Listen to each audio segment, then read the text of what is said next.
Yo, I'm Drunky. I'm the Flood. And welcome to the Fortnite Update, where we talk about all the news, esports, and patch notes related to Fortnite. It is March 28th. This is episode 31 of the podcast. Let's start the show.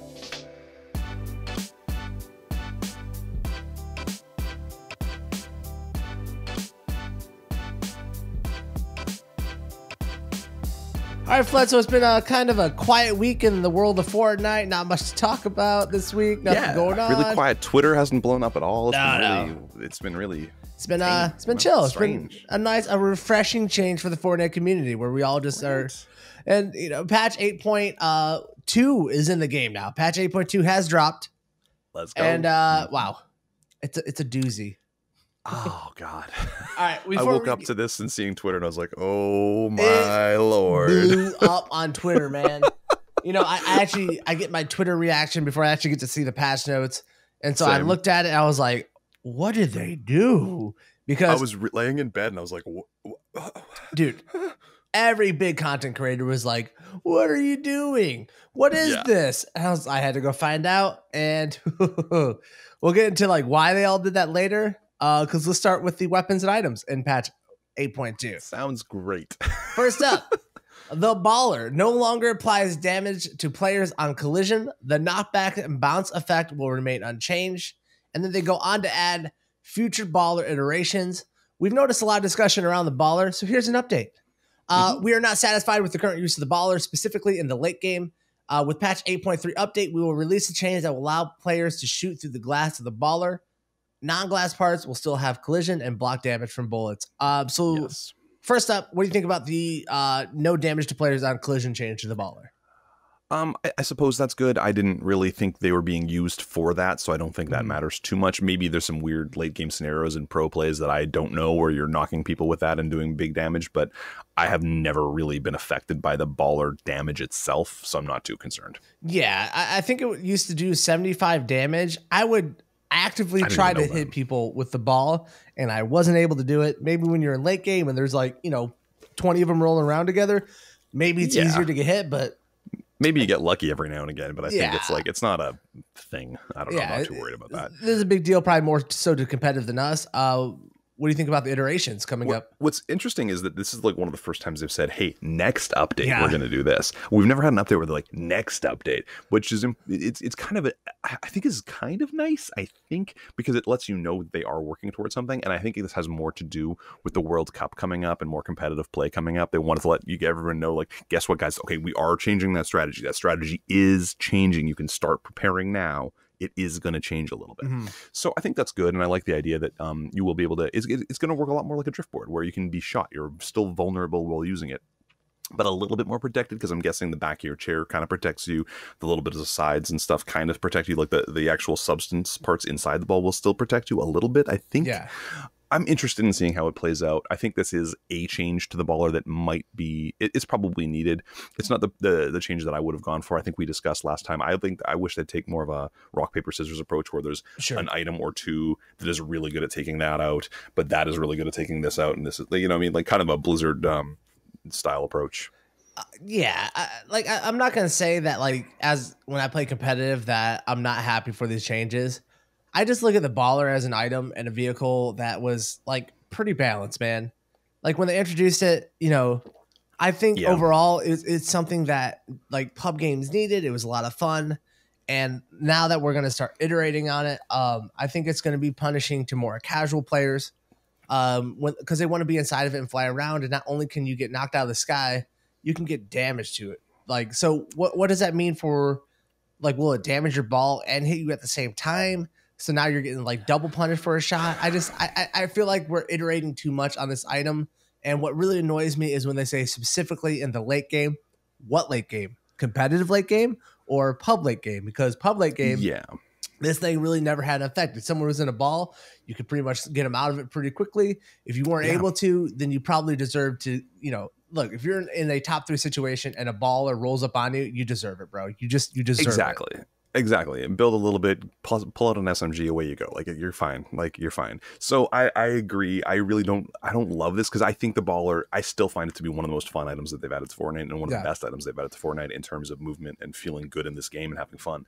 So I'm worried about this iteration. It's uniteration, so we'll see what happens. I don't know, but I maybe this way they'll actually get it back to 100% spawn rate on those little spawn locations for it, because that would be cool. Because at least there's more of them, so you can actually still use them to rotate.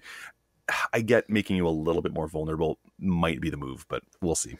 Yeah, I don't know. It looks like they have a problem with it in competitive, and now that we have a new competitive mode, which we'll talk about later, just take them out of competitive then. Like, stop trying to serve two different masters. If you don't like it in late game competitive, just take it out. Well, I can't wait to talk about it. Exactly what you just said later. Let's move on. The big change, the big to-do about why everyone was so upset on the Twitterverse and on Reddit. Siphon. Should we talk about this yet, or should we skip to the other weapons first? All right, we'll finish this because I feel like that. Yeah. I got you. You know what I'm saying? All right, let's start with we're going on to the infantry rifle then. Converted the infantry rifle to a hit scan, meaning this weapon no longer fires projectiles and now fires the same as other assault rifles. Base damage has been reduced from 45 to 42 and 42 to 40. Uses the same damage fall off profile as existing assault rifles. Big change to the infantry rifle. Big rework on this. Yeah, you're the only one who's ever liked the infantry rifle. Not true. Okay, we're one of 3 people that's ever liked the infantry rifle. How dare you? And I do think this change actually is going to make it a monster. I have barely used it since, but I think this could actually make it unbelievable. The downside of using the infantry rifle is just that you can't spam through build at all. Like, you can't knock down anything. But otherwise, now making this a hit scan, I think the way you can click on this and the damage even with that nerf is still really good. If you're nailing headshots with this bad boy and you're clicking fast, like, you're gonna do some damage. I think this is going to be actually a huge buff to the infantry rifle. It's a bit of a buff to an infantry rifle. I think it takes away what was fun about the infantry rifle and what kind of, has been spicing up like different parts of Fortnite for me. I enjoyed that there was a different type of AR rifle, something that could keep up with AR rifles, but had a different style of play to it. It not being hit scan. When you say I was like one of 3 people who liked it, the community was slowly starting to understand how strong the infantry rifle had become because of the projectile. I don't think that people realize the buff because they don't listen to the Fortnite update. Obviously, they don't realize that the infantry rifle got a buff 2 patches ago, the projectile size being changed led to it actually being a really good weapon. I was definitely using this over different ARs because because we had the blue SMG in the game, the silenced SMG. You could get away with running this infantry rifle, a blue SMG, for when you really need to just laser somebody like kind of mid-range to close range. I don't like this change to the infantry rifle. I think it changes in the way that makes the game less unique. Like we're all going back to the same play style. Where them not having this, I loved it. And what I don't get about everyone saying like it was crap, isn't this not what we were asking for to return the revolver? When people say like bring the revolver back and make it a projectile, is this not what that is? You are right about that. Like, one of the things that this does is it makes it just another AR essentially. Like, it's a single click AR, but it's still just another AR. It's not that different. And it does lose that unique element. And you're right, no one knew that the projectile size increased. And now that it's hit scan, I'm assuming there is no projectile size. That would be the way hit scan would work. And so I think this is probably better than it was, but it doesn't fit anything as unique as it used to. So once again, I'm still probably just going to use an AK instead of it, or a SCAR. So and I don't know. The loot pool is once again like less diverse. And this, once we lost the burst rifle, we lost diversity in ARs. The infantry rifle answered that, and now we're all just back to running probably the SCAR, AK or a SCAR, and that's it. And I don't know, it's just kind of resin sleeper for me, bro. Sad day I feel you. It's a big I'm really hurt by this. I'm really hurt by. I'm glad they didn't vault it. I really love it. I love the way it sounds. I love how fast it shoots. I love that there's no bloom. Well, the bloom's like so minimal, but I think this is the real reason Twitter should have been upset. Thank you. With 8.2. Thank you. You're right. All right, next up, the poison dart trap has been added to the game. Available in uncommon, a rarity. Can be placed on walls, floors, and ceilings. Found on the floor loot. Can be triggered by up to 3 grid cells away. Fires poison dart projectiles at a distance of 3 horizontal. They just repeat themselves. Targets hit by darts will receive a damage over time effect that applies damage directly to health, bypassing any shields. 10 health damage per tick. 8 total ticks over 7 seconds for a total of 80 damage. Subsequent hits will refresh the duration of the effect, but the amount of damage per tick does not change. Poison Dart Trap, what do you think about it? It's exciting that they added a new damage trap. We haven't had one of these since the electric one. Remember the electric one in season 1? Yeah, like it's crazy. So and my you used ears to hear remember it go, yeah, like that giant charge sound. It was crazy. So it's exciting that they added something new to the damage trap pool, and it's exciting that it's a DOT, like a damage over time. That's exciting to you? It's just interesting, I guess. I don't know more than it is anything. I don't know. I still don't fully understand how to use it, honestly. I got a kill with it the other day, and I was like, I guess I hit him because I just threw it down and ran away because I knew he was boxed. I was like, I'll just leave this here. Like, it doesn't go through walls? Do they just shoot straight down? Do they shoot to the sides? How does it work? I don't even get it yet. I haven't played with it enough yet. But I got a kill with it, so I'll take it. It's interesting, though, that you could out-heal this. Like, this gives you a good reason to carry bandage. Sure. You know what I mean? Like, you're getting hit by this thing. Fucking start bandying, baby. Yeah. Like, if you want to recover yourself. So, I think it's an interesting... I like that they tried something new with traps. Sure. Because, like, any other trap... Like, the problem with the electric trap was that it was essentially the same as the spike trap. Like, they were essentially the same trap. They didn't do anything really that different. So, this does something different. I'm totally down to try this and play with it, and maybe it changes the meta of what you want to carry, because if you're running into and I think it would honestly change stuff like tilted towers, because if it goes up 4 cells, like you can get hit with those darts 4 cells vertically. That's a huge, like there's like columns in tilted towers. Think about the castle tower or whatever, Trump tower as people call it.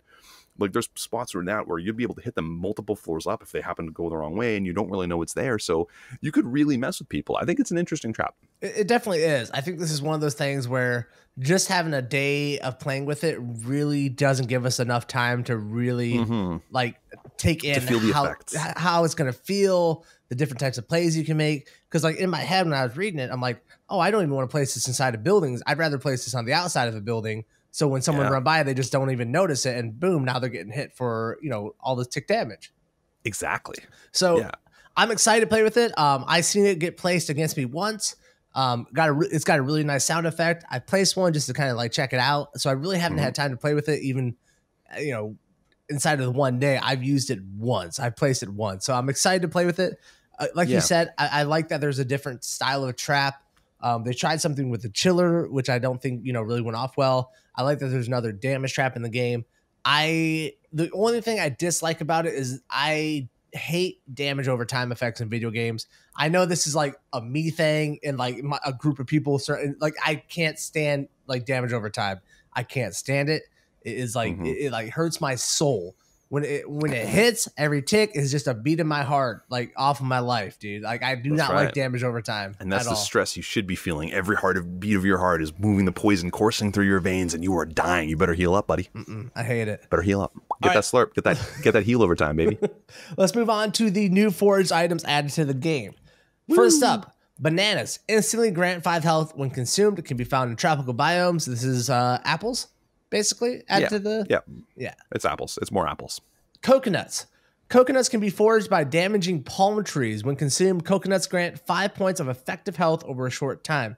That means it will replenish shields if the player is at max health. It can be found in tropical and desert biomes. What do you think about coconuts? It's the slurp juice of apples, and so that's cool. I'm down. It's interesting that you have to damage the what's it called, the trees to get them. Yes, and that's probably why I didn't actually find any, because I didn't read the patch notes. So Flood, they're called palm trees. I know you're part of the Great North, but we have palm trees. We're in the Great White North. We've got nothing but carciferous forests. Okay, is that the right word? Anyway, yeah, that's interesting. It seems cool. Like I'm down with that. I like the foraged items. I think the apples were really fun when they added them, and like the mushrooms were fun. I was like, this is cute, and it's actually remarkably helpful when it's helpful. The rest of the time, it doesn't really affect the game. So it's really cool that they're there. Like I'm totally down with there being more of these types of things. And finally, the last new foraged item added were peppers.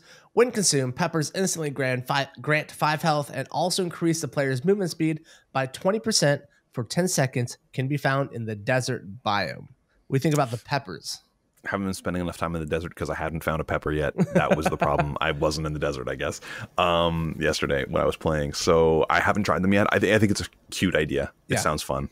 It's cute. I don't think it'll be game changing, but it actually kind of...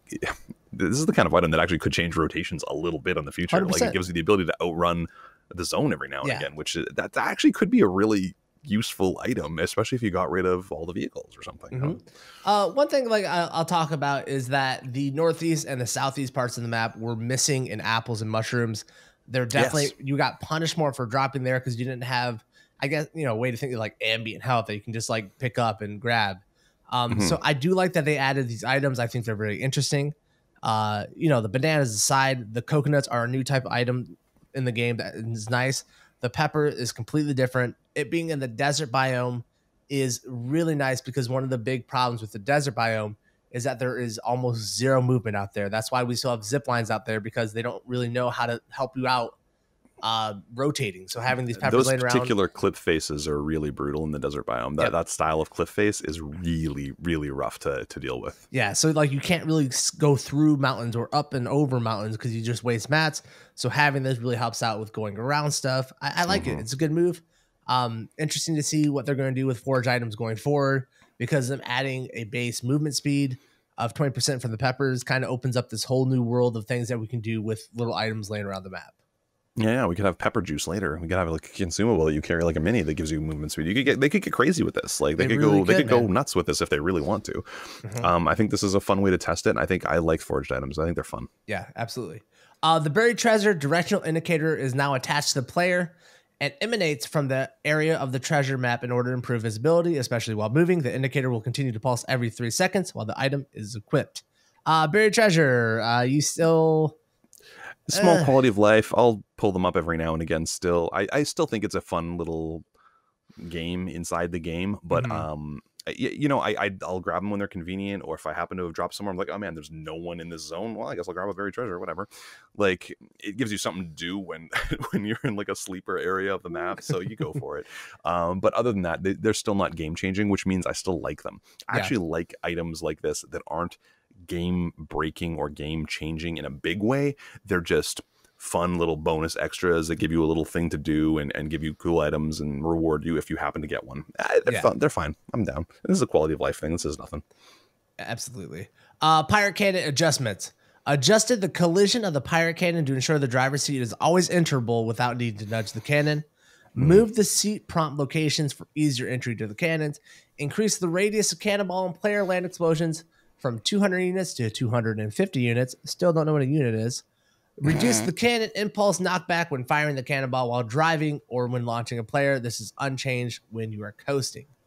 What do you think about the pirate cannon adjustments here? I mean, this all seems good. And you know what? Speaking of units, by the way, because earlier they were talking about the trap, and that's tiles. They measured that in tiles. Now all of a sudden they're measuring in units. Is 100 units a tile? Maybe I don't know. Maybe man. It went from 2 tiles to 2.5 tiles. Maybe it went from a quarter of a tile. Like, I don't even know what it is, but whatever. Stop. Give us a measurement. What's a tile and what's a unit? Anyway, this seems settle down.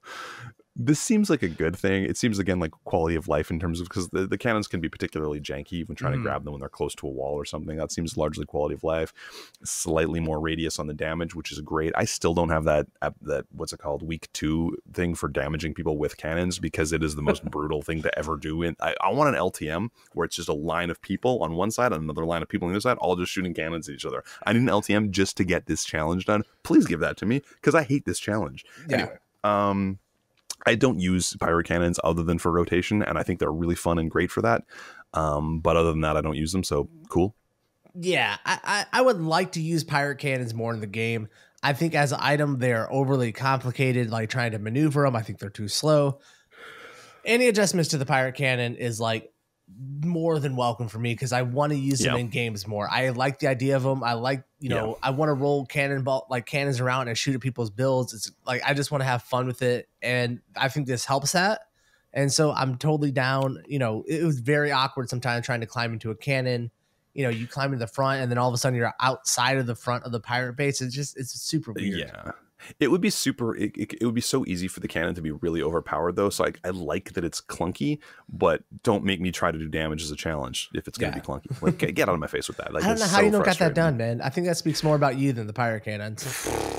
Get out of here. I think if I'd done it during the first 2 days and kept landing on the pirate ship, it would have been easy. I think that would have been the move because I think everyone was trying to do it. And there's so many cannons there that I think it would have been the way. But I missed that wave and now it's just a nightmare. You're so vulnerable. Like I've sniped people out of the cannon when they climb in. Like it's so, if you're holding it, you are so vulnerable. So it's just such a brutal. We'll play together. We'll do the party assist thing. I'll get you your cannonball damage flood. Okay. I'll find some time. Thank you, Papa. One of the last things of the weapons and items adjusted the equipment time of the epic and legendary pump shotgun to match the uncommon and rare versions. This is a nerf to the epic and legendary pump shotguns that I, for one, do not enjoy. What do you think? Yeah, that makes them sad. That's sad. Yeah. I mean, now it's just the damage increase, which is good, I guess, but it was nice to have that extra little perk. Yeah, there was a big problem with these shotguns having different pullout times because if you didn't find yourself a purple or gold shotgun, you were at a disadvantage in mid-game to late game Fortnite because of the way edits work and like how fast you got to pull out your gun and stuff. I wish they would have went the other way with this. I wish they would have brought the uncommon and common variants of this gun up to the other ones, but they went the other way. It's just, I don't know, man. You know, that's a tough one because at the same time, like the pump shotgun is Fortnite. Like it just is Fortnite. That is what you're dying to more than any other gun in this game, no matter what. Like doesn't matter what level of the game. It's early game, late game, mid game. The pump shotgun is the gun of Fortnite. Like so. Is that, I don't know if that's good, bad, or whatever, but do you want to keep them all getting a little bit more buffed? Or maybe it was good that they were, I don't know. I don't know what the answer to that is, but. I come from the school of the nerf. The reason we have these pullout times of the pump being so low as they are or taking so long, it's a relic of the double pump era. The reason it was because they couldn't figure out how to deal with the double pump, so they made the pullout time longer.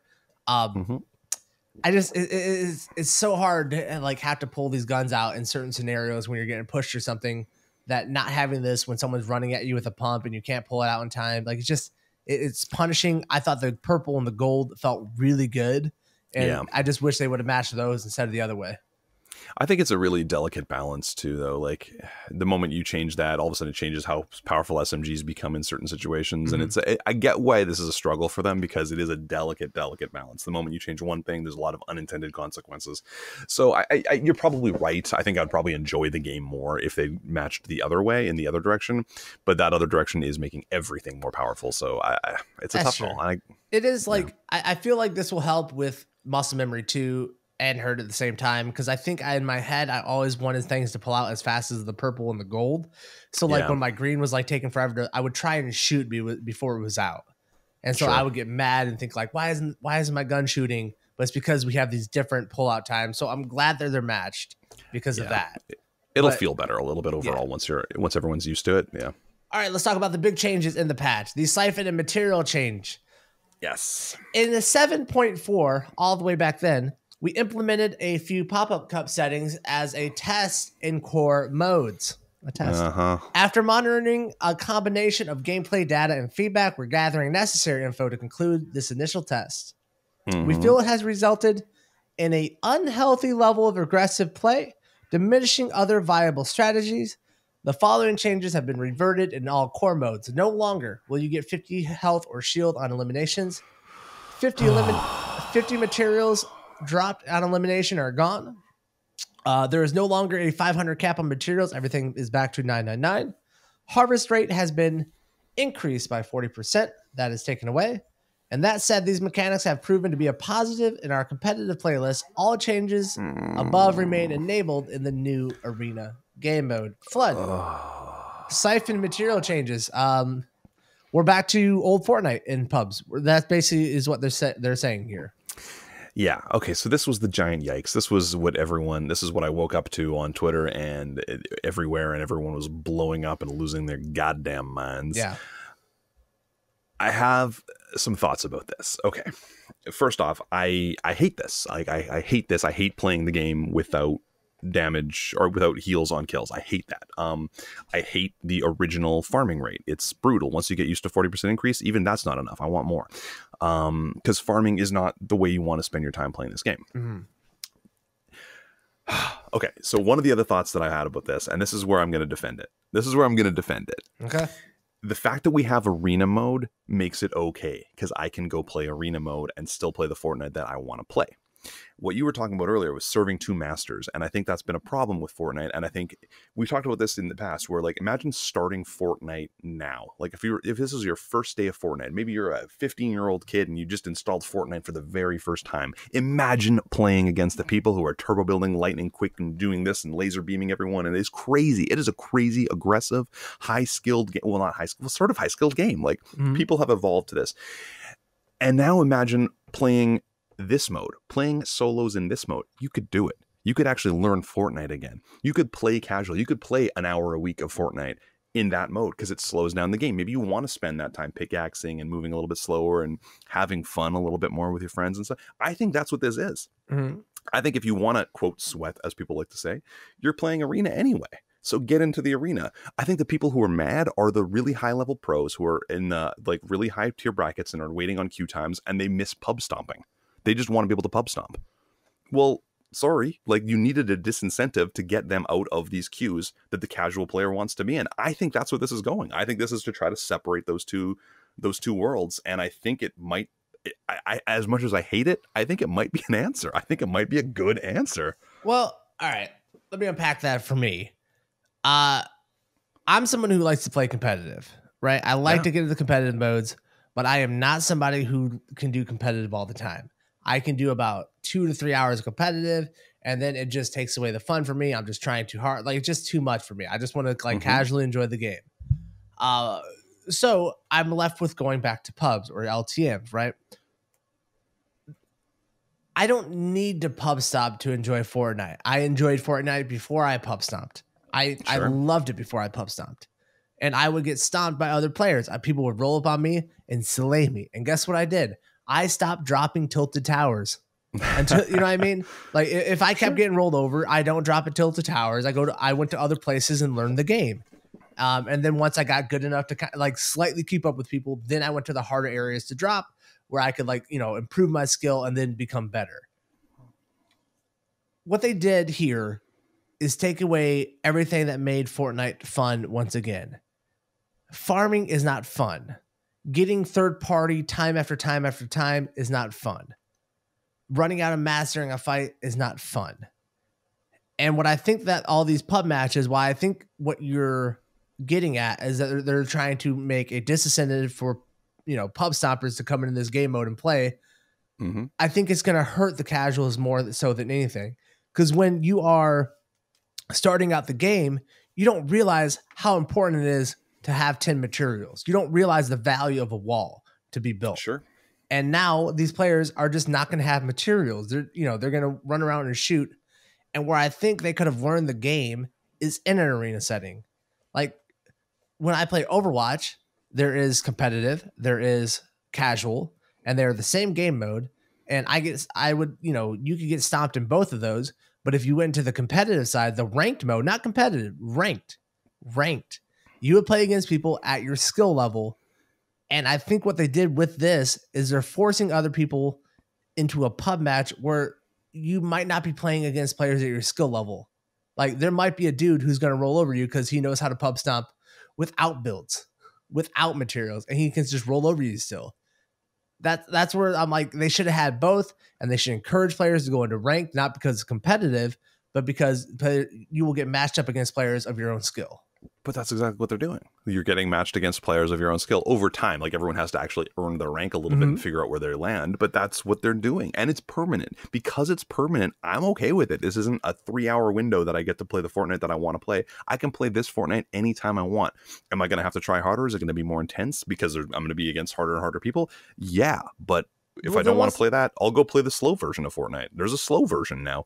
And I think if you think about the number of like 12-year-old kids who are playing this game, they probably are super fun and super fine with this regular solos mode. And I think we're forgetting about them because all we're hearing is the big name pros complaining about this. And I understand why. Or the people like ourselves who play so much Fortnite that it's just like we get bored by this.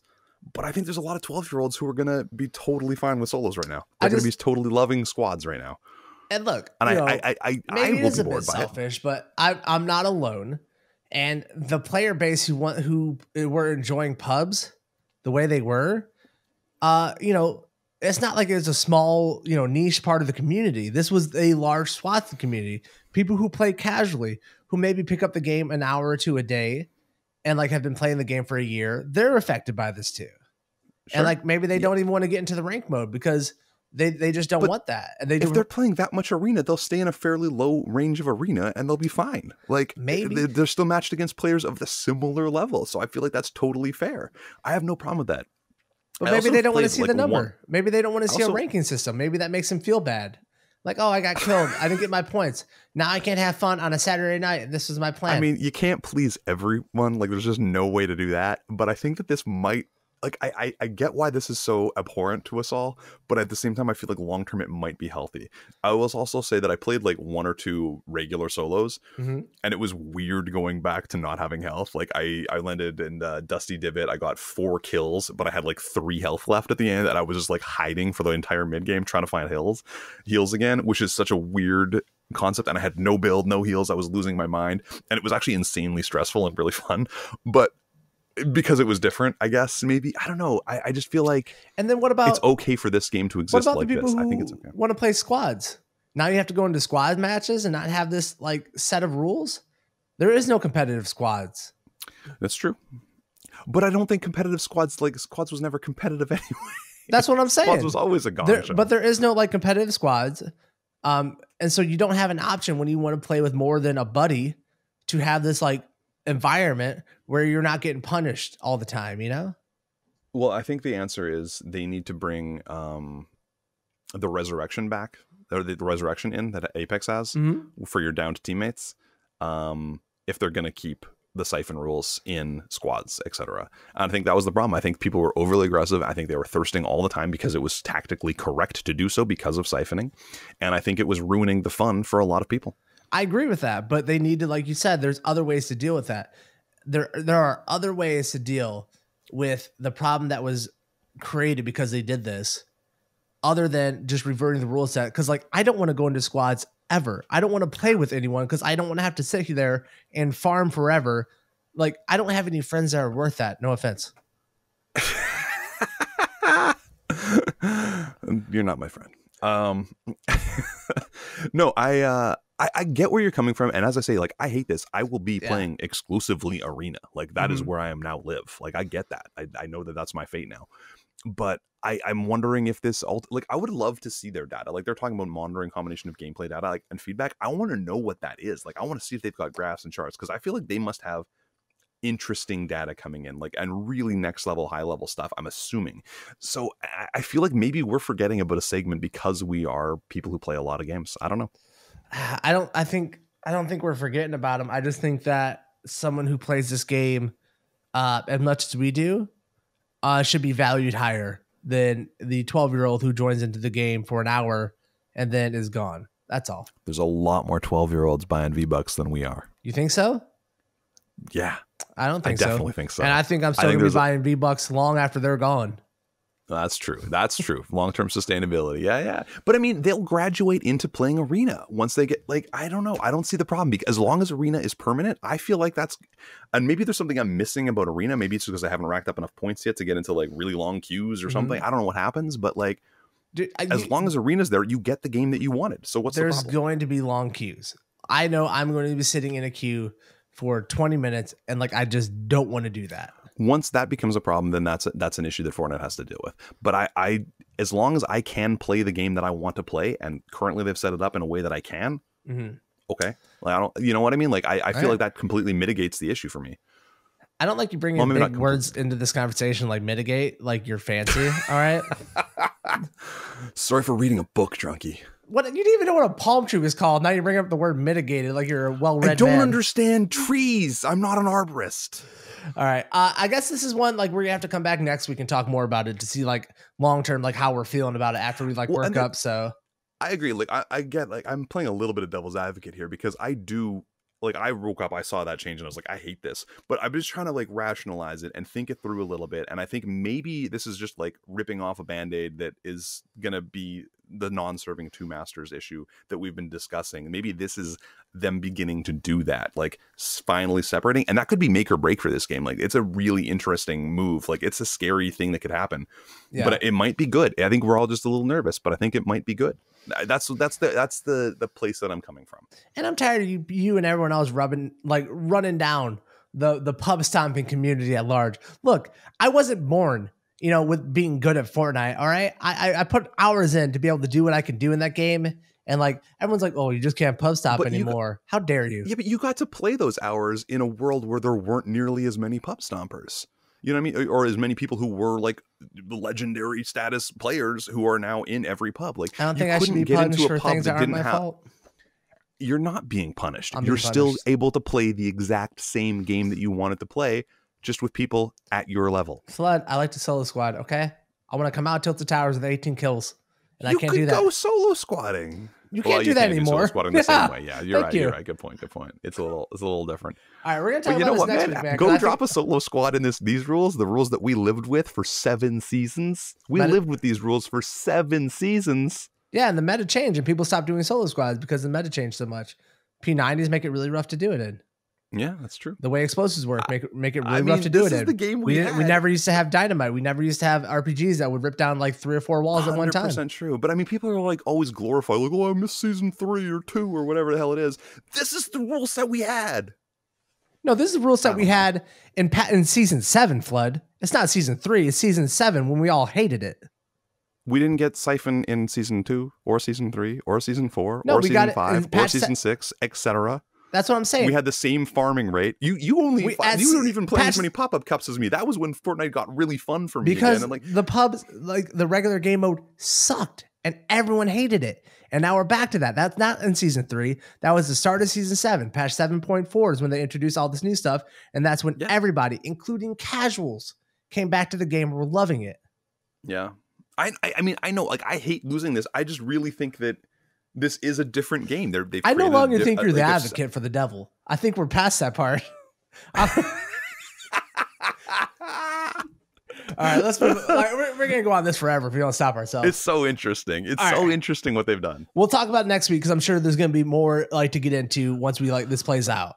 And I'm eager to, I'm eager to see how this shakes out as people play longer and play more arena and see where that goes. And it's fascinating. Like, this is really interesting. And as I say, I think ultimately what it is just separating casual and pro. That's what it is. So we'll see what happens. All right. Limited time mode. The floor is lava has been introduced to the game. Lava gradually rises from the lowest parts of the map, and it's hot. Drop in and quickly loot and gather materials so you can be the first to reach the high ground. Mode details. A few minutes into the match, the lava will begin to rise. The lava moves at a steady speed until the entire map is covered. Touching the lava will apply damage directly to your health and bounce you up into the air.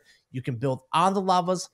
Players will be given a small number of materials every second to help out in those entire map is on fire situations.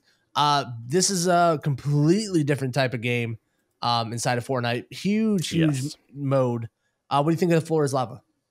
I've only played a couple rounds of it, and I had a blast. It was stressful as all heck. The moment it says the lava's coming, I was like, oh, okay, but I don't see any lava, so I guess I'm good. And I just kept playing like normal. And then all of a sudden I was like, oh my God, all those houses are covered in lava.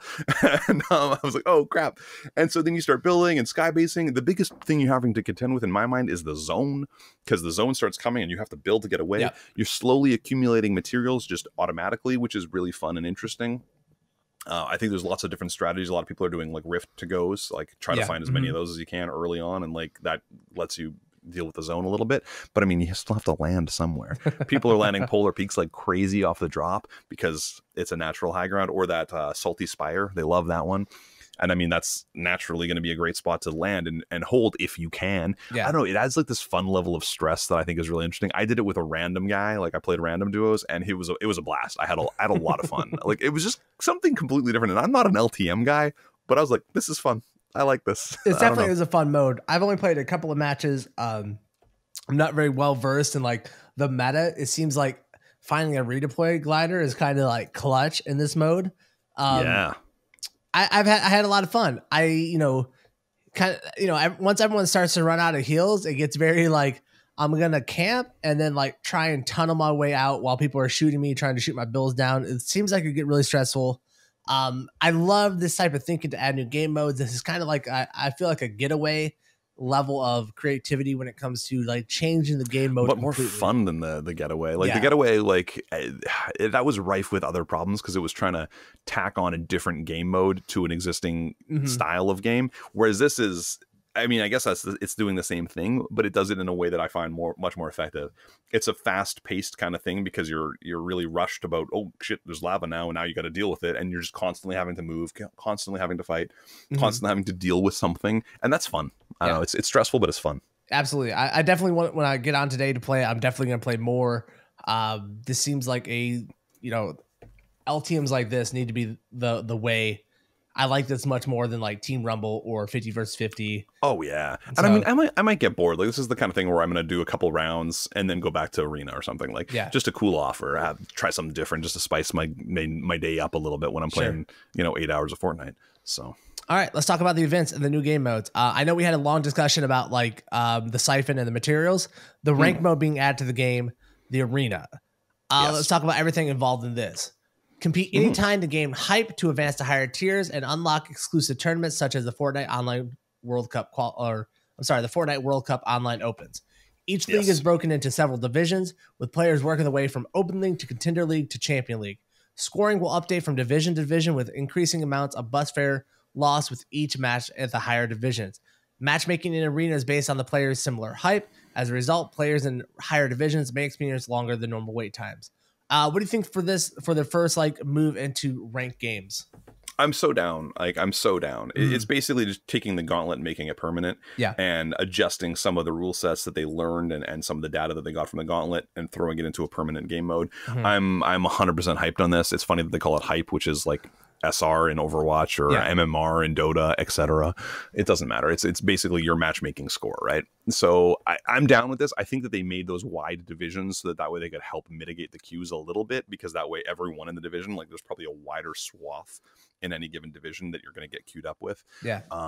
And I like that it's a permanent way to score yourself in for the different potential things like Fortnite World Cup.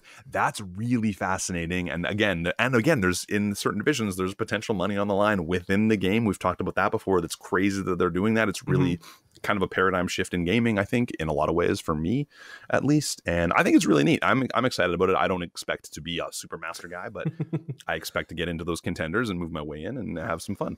Yeah, I think there's a really cool system that they've created, expanding on the gauntlet system by making like the divisions and the leagues and the different, they're getting like a graphical element for like you're an open division now. You get all this like shiny stuff going on. Like I like that game. That's rewarding to me. It's like League of Legends. When you moved up, it felt good to move up from silver to gold. So I like that I can actually see that now. I like that at lower divisions, you're not getting punished for joining into games for like the people that could just keep like playing and not getting punished.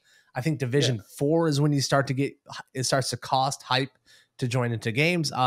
It's cool. I like it. I want to see where this goes. In contender, it starts you start paying 2 bus fare, and then when you're high contender, it's 3 bus fare, and then when you're in the next Masters or whatever it is called, that's 4 bus fare, I think. Yeah. So it starts to become really intense, and I think that they're doing that instead of a rank decay where it would just naturally decay over time.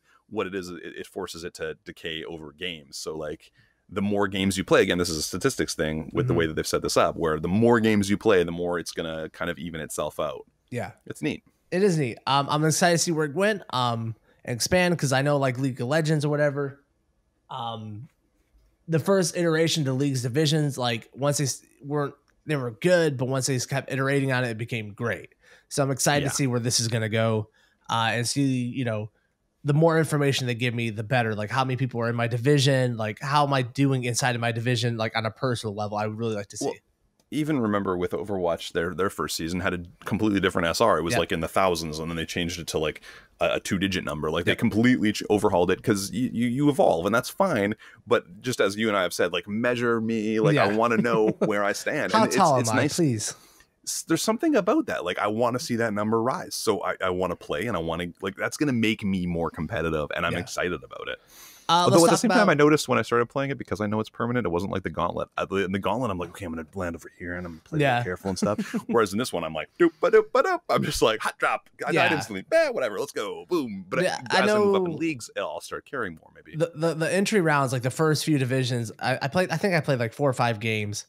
And like the first 2 games, I just like ran through the lobbies. Like Oh yeah, it's a pop. Like For sure. like 15 kills easily. So it'll be nice to see what it's like. Slow down. Well, I'm just saying, like, it's not like, it's not even hard. It's like you got the siphon mode, you're just pup stomping. Like, so we'll see what it's like when we get to the higher ones. I like that they're increasing the cost as you get up in divisions. Like, it's like really cool to make people take it more seriously. It helps level it a little bit.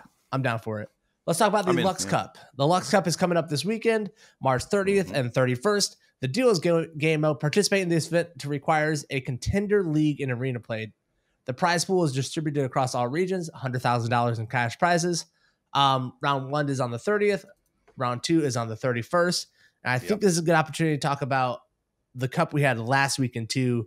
Did you get to check out any of the live coverage? I didn't really get to watch it. I had a really busy weekend, unfortunately, so I was non-Fortnited. But I know you were watching. Interesting.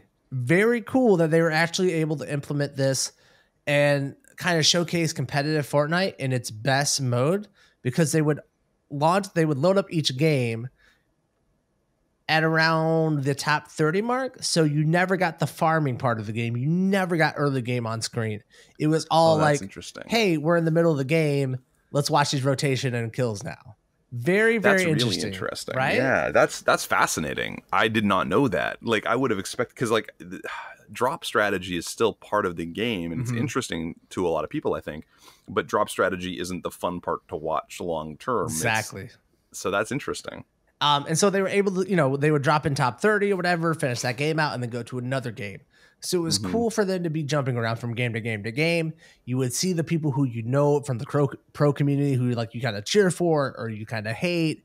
You would see those names, but then alongside of it, they're able to showcase tons of other people from the community who have not had the chances to be in skirmishes, who have not gotten signed to orgs, but play at a very high level. I think it's for this to be like an online tournament, for them to broadcast it, for them to have prize pools, is like the craziest thing in the world to me, bro. Yeah, I think it's amazing. And like, I know some people out there in the world who, again, play very high level or fairly high level, and they're always like, oh, where's the org? I just need a chance. Give me a chance to get on an org. Give me a chance to get into the cup. You got a chance now all the time. It's there. It exists literally all the time. If you're not up there, you can't be complaining anymore. Absolutely. Like, they are giving it to you in a way that I don't think any other corporation has supported the esports scene in such a open way, in an open format. Yeah. Speaking of that, have you talked about how much money that they're throwing at this and the debates about that? People have been complaining about how much money is getting thrown at the World Cup. It's weird that they're throwing a ton of money at it and still getting this amount of complaints. Right. I mean, that was so funny to me. The World Cup starts April 13th, I think. And like every week they're giving out like $1 million in prizes every week. It's crazy. So the people are like, well, there's too much money. It's throwing all these kids at it and it's not esports ready. I'm like, what?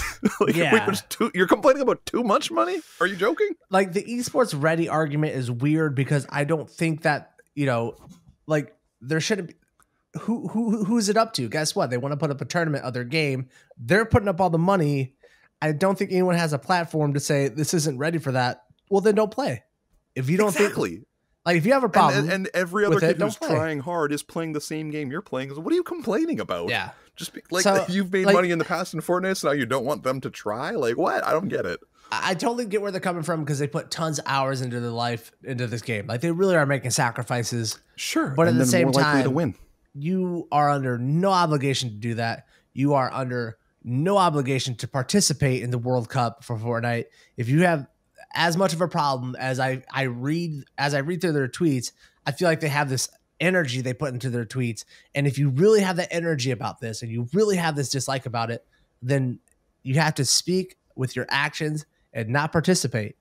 Yeah. And it's not going to happen. So it's not that the complaints aren't necessary. It's not, and like you should voice them, but it's the energy people are bringing to it that I'm like, I don't know, man. I don't know. I still don't understand the argument for they're putting too much money into it. That doesn't make I don't think any I've sense heard that, man. Like I would like. It was there was a fairly famous. Oh, I'm sure it's out there. That Ninja refuted about. He's like, "What do they mean? They're complaining about that now?" Like some Ninja even refuted it. I was laughing. See, I'm just saying because I'm not. A couple other famous streamers who commented. And I was like, that argument that there's too much money doesn't make any sense to me logically. Like maybe I'm missing something, but I don't know, guys. Sorry.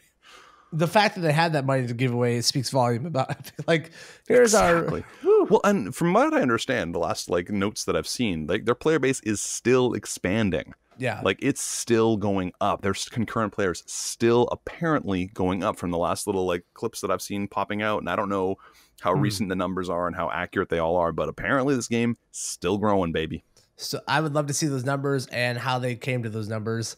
I'm interested. Because like, I don't know, you can get a lot of funniness when you get into numbers. I'm not saying it's not growing. I just, you know, whenever you come out of like stats classes, you're just skeptical. You're like, I know, I want to examine this. I'm going to examine this. I had one. I didn't have this particular professor, but I remember my buddy's stats prof. The very first day, the very first class. See all these numbers, these statistics means nothing. That was like the first. That's how we set up the class. I was like, oh, okay, it's all bullshit. I was like, oh wait, what? Yeah, because you can make the numbers mean anything. I get that, but and I would love for it to be like, yes, this game's growing because like I'm a Fortnite lover, and I just like.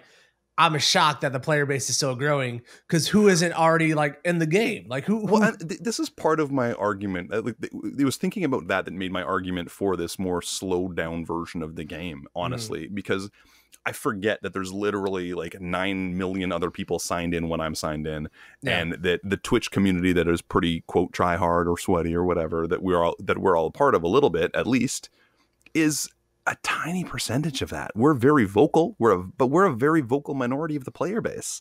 And there is a boatload of people who are, again, 12 years old, 15 years old playing this game. Them all, Flood. I want to pub stomp them all.